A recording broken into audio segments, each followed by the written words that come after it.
Are you happy? Yes? Are you afraid of that? No? దేవుడు అదే అంటున్నాడు. ఇప్పుడు ఏమంటున్నాడు? ఇప్పుడు ఊరక ఉందా? Is she Idol? Is she lazy?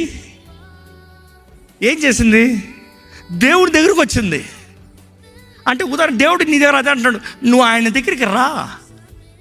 ఆయన నీ కాపరి, ఆయన నిన్ను ఆదుకుంటాడు, ఆయన నిన్ను ఆదరిస్తాడు. నీ మనసు కలవరపరచబడి ఉంది, ఆయన నిన్ను పట్టుకుంటాడు. He will take care of you. He will make sure that you are safe. He will make sure you are safe. ఓ 10 నిమిషాలు ఇట్లా ఊపినాక నా కూతురు పడుకుపోతాను, నాకు తెలుసు, ఊపుతున్నాను కదా. అర్థమవుతుందా? దేవుడు అంటాడు, రా నా దగ్గర రా. ఆయన సన్నిధిలో ఏముందంట?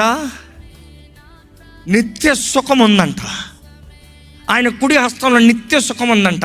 ఆయన సన్నిధిలో సమాధానం ఉందంట. దేవుని దగ్గర నువ్వు ఉంటే మాత్రమే నీ మనసు బాగు చేయబడుతుంది.